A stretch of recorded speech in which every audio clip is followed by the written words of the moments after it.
दुनिया के सब खां वॾे कुटुंब जो वॾो भारत में लाडाणो करे वियो आहे। 181 फर्दन ते ॿधल कुटुंब जे सरबराह पोयरनि में 38 घर वारियूं, 99 ॿार ऐं 39 पोटा, पोटियूं, ॾोहटा ऐं ॾोहटियूं छॾियूं आहिनि। दुनिया जे सब खां वॾे कुटुंब जो सरबराह सम्झो वीदर 76 सालनि जो शख़्स उत्तरी भारतीय रियासत मिज़ोरम में लाडाणो करे वियो। हिक खां वधीक शादियुनि में यकीन रखंदड़ मज़हबी फ़िरक़े जे सरबराह ज़ियोना चाना आचर ॾींहुं दम ॾिनो। उन पोयरनि में 38 घर वारियूं, 99 ॿार ऐं 39 पोटा, पोटियूं, ॾोहटा ऐं ॾोहटियूं छॾियूं आहिनि। ज़ियोना चाना जे मौत जी तस्दीक मिज़ोरम जे वॾे वज़ीर ज़ोरा मतंगा कई ऐं हुन ट्विटर ते ॾेखारियल दिल सां संदसि पोयरनि सां ताज़ियत कई। ज़ियोना चाना बाबति ॿुधायो पियो वञे त हू शुगर ऐं हाई ब्लड प्रेशर जे आर्ज़े में मुब्तला हो।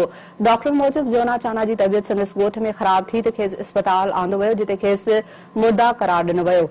संदसि कुटुंब 181 फर्दनि ते ॿधल आहे। उहो ई सबबु आहे जो माण्हू खेसि ॾिसण संदसि ॻोठ ईंदा हुआ। 181 फर्दनि ते ॿधल इहो कुटुंब हिक 4 माड़ इमारत में रहे थो, जंहिंमें 100 कमरा आहिनि। ज़ियोना चाना जूं घर वारियूं संदसि बेडरूम सां ई जुड़ियल वॾे हाल में रहनि थियूं। ज़ियोना चाना जी पैदाइश 1945 में थी हुई। हू उन वक़्तु 17 सालनि जो हो जॾहिं पहिरीं घरवारीअ सां संदसि मुलाक़ात थी हुई। हू खांसि 3 साल वॾी हुई। हीउ कुटुंब 100 मसीह फ़िरक़े चाना पाउल में यकीन रखे थो। हिन फ़िरक़े में मर्द खे हिक खां वधीक शादियुनि जी इजाज़त आहे।